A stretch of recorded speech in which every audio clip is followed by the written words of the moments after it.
ہماری ویڈیوز کو لائک کریں، شیئر کریں اور ہمارے چینل کو سبسکرائب کریں۔ بسم اللہ الرحمن الرحیم۔ رسول اکرم صلی اللہ علیہ وآلہ وسلم نے صدقہ و خیرات کو زکوٰۃ کی صورت میں ایک تشریعی مقام عطا کیا ہے اور زکوٰۃ کو اسلام کا ایک اہم رکن بتایا ہے، جو کہ ہر صاحب استطاعت مسلمان پر سال میں ایک دفعہ واجب ہے۔ واجبی زکوٰۃ کے بعد بھی رسول اکرم صلی اللہ علیہ وسلم نے مسلمانوں کو صدقہ و خیرات کرنے کی ترغیب دی ہے اور اس کی بہت فضیلت بیان فرمائی ہے۔ چنانچہ آپ صلی اللہ علیہ وآلہ وسلم کے ارشاد گرامی کے مطابق قیامت کے روز جب ہر آدمی حیران و پریشان ہوگا اور میدان محشر میں نفسی نفسی کا عالم ہوگا، اس وقت حساب و کتاب ہونے تک ہر آدمی اپنے اپنے صدقہ و خیرات ہی کے سائے میں ہوگا۔ چنانچہ حضرت عقبہ بن عامر رضی اللہ تعالی عنہ کی حدیث ہے کہ رسول اللہ صلی اللہ علیہ وسلم نے ارشاد فرمایا، ہر آدمی اپنے اپنے صدقہ و خیرات ہی کے سائے میں ہوگا، یہاں تک کہ لوگوں کے درمیان فیصلہ کر دیا جائے گا۔ اسی طرح ایک اور حدیث میں صدقہ و خیرات کی اہمیت کو اجاگر کرتے ہوئے انہیں رب کے غضب و غصہ اور بری موت سے بچاؤ کا ذریعہ بتایا گیا ہے۔ چنانچہ حضرت انس بن مالک رضی اللہ تعالی عنہ سے مروی حدیث میں رسول اللہ صلی اللہ علیہ وآلہ وسلم کا ارشاد ہے، صدقہ و خیرات پروردگار کے غضب و غصہ کو بجا دیتے ہیں، بری موت کو روکتے ہیں۔ صدقے کی برکات کا ایک کرشمہ ذیل میں واقعہ میں بھی پڑھیں۔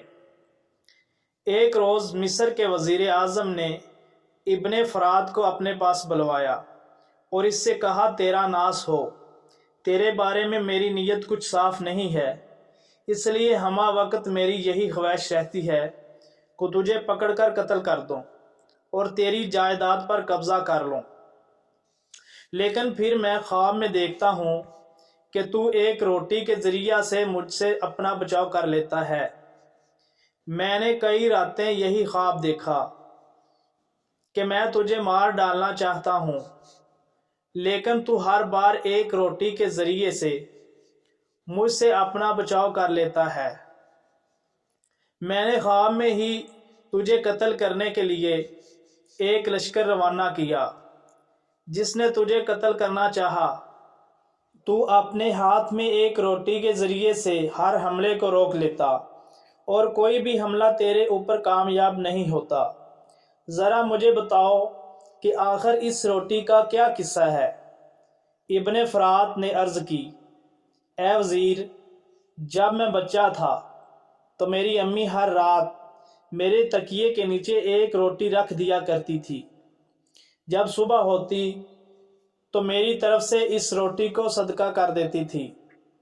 اس کا زندگی بھر یہی معمول رہا، لیکن جب وہ اللہ کو پیاری ہوگی تو میں نے خود اپنی طرف سے اپنی امی کی طرح عادت بنا لی، چنانچہ رات کو ایک روٹی روزانہ تکیے کے نیچے رکھ دیتا ہوں اور صبح کو صدقہ کر دیتا ہوں۔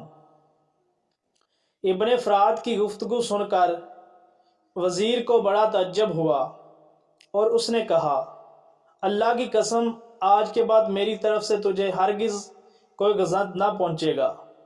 نیز کہا، تو نے اپنے بارے میں میری نیت صاف کر دی، اب میں تجھ سے بے لاگ محبت کرتا ہوں۔ اس لیے ہر انسان کو چاہیے کہ وہ صدقہ کرے، خواہ وہ 1 روپیہ ہی کیوں نہ ہو۔ اللہ ہمیں عمل کرنے کی توفیق عطا فرمائے، آمین۔ اگر آپ کو ہماری یہ ویڈیو پسند آئے تو پلیز اسے لائک کریں، شیئر کریں اور ہمارے چینل کو سبسکرائب کرنا نہ بھولیں۔ شکریہ۔